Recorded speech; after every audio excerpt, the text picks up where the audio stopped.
सत्ता में आगे बढ़ते हैं और एक ऐसी लैंड डील की बात करते हैं जिसने महाराष्ट्र की सियासत में गर्मी बढ़ा दी है। इसको लेकर विपक्ष सरकार से सवाल पूछ रहा है क्योंकि लैंड डील वाले इस विवाद के केंद्र में महाराष्ट्र के डिप्टी सीएम अजित पवार और उनके बेटे पार्थ पवार हैं। आरोप है कि अजित पवार के बेटे पार्थ पवार ने 1800 करोड़ की जमीन सिर्फ 300 करोड़ में खरीद ली, वो भी ऐसी सरकारी जमीन जिसे बेचने के लिए सरकारी अनुमति जरूरी है। लेकिन आरोप है कि पुणे में जिस जमीन का सौदा हुआ उसके लिए सारे नियम कानून ताक पर रख दिए गए। विपक्ष इस लैंड डील में करोड़ों के गोलमाल का आरोप लगा रहा है। डिप्टी सीएम अजित पवार का इस्तीफा मांगा जा रहा है। मुंबई से दिल्ली तक इसकी चर्चा है।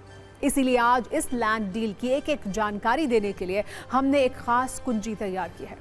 जिस जमीन को लेकर सवाल उठाए जा रहे हैं वो अमाडिया एंटरप्राइजेज नाम की एक कंपनी ने खरीदी। इस कंपनी ने पुणे के मुंदवा में ये 40 एकड़ जमीन खरीदी। जमीन खरीदने की ये डील 300 करोड़ रुपए में हुई थी। लेकिन विपक्ष का आरोप है कि इस जमीन की वास्तविक कीमत 1800 करोड़ रुपए है। आरोप यह भी है कि करोड़ों रुपए की इस लैंड डील के रजिस्ट्रेशन के लिए सिर्फ 500 रुपए स्टैंप ड्यूटी चुकाई गई। नियमों के हिसाब से देखें तो करीब 21 करोड़ रुपए की स्टैंप ड्यूटी बनती थी, जिसे माफ कर दिया गया।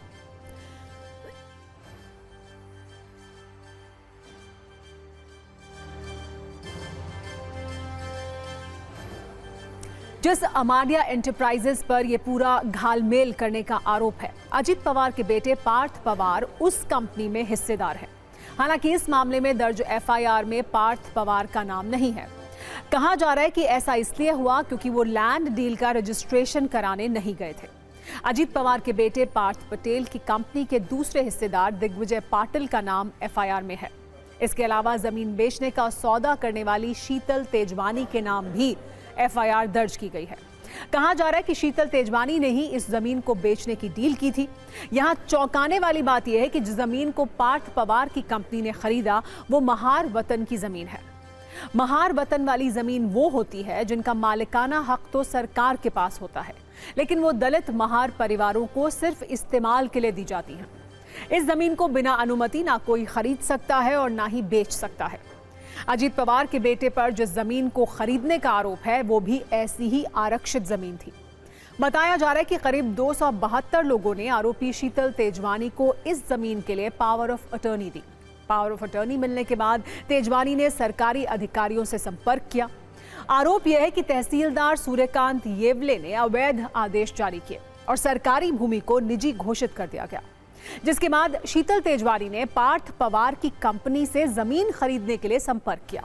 पावर ऑफ अटर्नी के आधार पर ही शीतल तेजवानी ने जमीन पार्थ पवार की कंपनी को बेच दी। इस सरकारी भूमि को बेचने के लिए किसी तरह की एनओसी नहीं ली गई।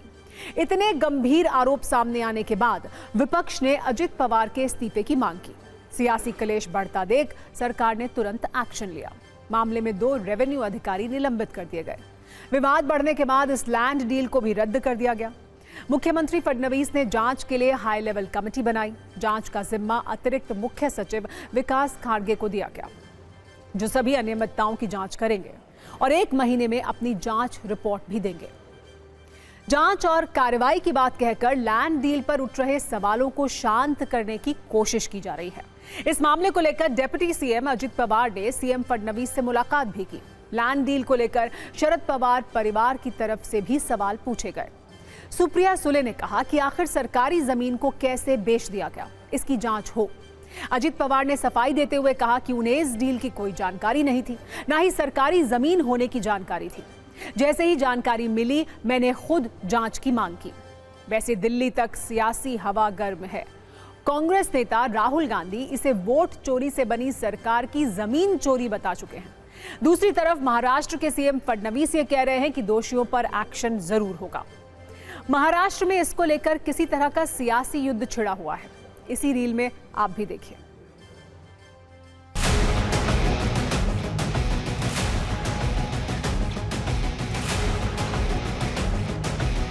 सरकार का कह रही है या सरकार की जमीन है। अगर सरकार की जमीन है तो बेचने का अधिकार है ही नहीं, और अगर फिर बेची कैसी गई सरकारी जमीन, किसने परमिशन दी? और तहसीलदार अगर कह रहा है कि मैंने साइन ही नहीं किया तो जमीन बेची किसने? स्टैंप ड्यूटी का सवाल ही नहीं आता। तो मुझे आप पूछे तो समझ में नहीं आ रहा है सच क्या है झूठ क्या है। आढावा बैठका वेगवेगळ्या जिल्ह्यातल्या जिल्हा परिषदा, तालुका पंचायत, महानगरपालिका, नगरपालिका, नगरपंचायतीच्या चालू आहे। उद्या शेवटचा दिवस आहे। आज सकाळी मी इथं 9 वाजता चालवलो आहे। 9 वाजल्यापासून आतापर्यंत आजचे जे काही बहुत गंभीर आरोप हैं और भ्रष्टाचार की इंतहा है।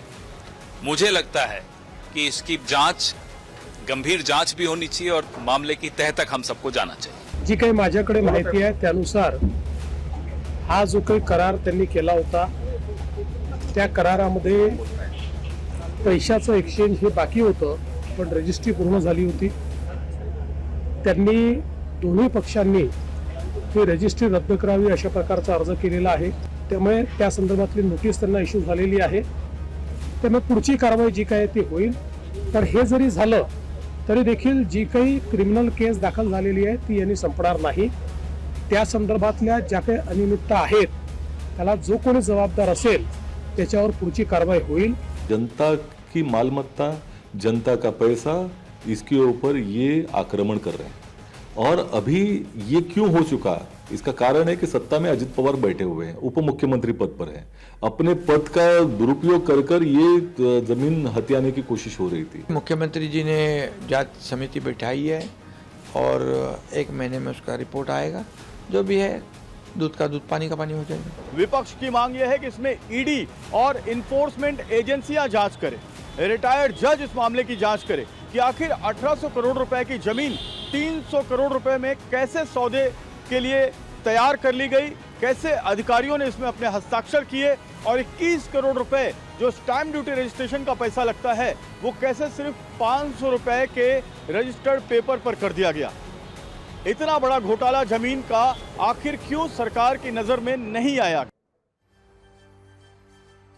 इस पूरे कलेश के बाद लैंड डील रद्द हो चुकी है, लेकिन खास बात यह है कि पार्थ पवार की कंपनी को अब इसके लिए दोगुनी स्टैंप ड्यूटी देनी होगी। कहा जा रहा है कि लैंड डील के रजिस्ट्रेशन के वक्त पार्थ पवार की कंपनी की तरफ से कहा गया कि इस जमीन पर डेटा सेंटर बनेगा, जिस आधार पर स्टैंप ड्यूटी माफ की गई। अगर ऐसा नहीं होता है तो 21 करोड़ की स्टैंप ड्यूटी बनती। अब क्योंकि डील रद्द करने का आवेदन किया गया है, ऐसे में डील रद्द कराने की स्टैंप ड्यूटी भी चुकानी होगी, यानी अब करीब 42 करोड़ की स्टैंप ड्यूटी देनी होगी। वैसे लैंड डील वाली इस सियासी फाइट में एक खास बात और है, वो ये कि अजित पवार को सिर्फ विपक्षी ही नहीं बल्कि सहयोगियों के सवालों का भी सामना करना पड़ रहा है। अजित पवार ने कहा था कि जब बच्चे बड़े हो जाते हैं तो वो अपने काम खुद करते हैं।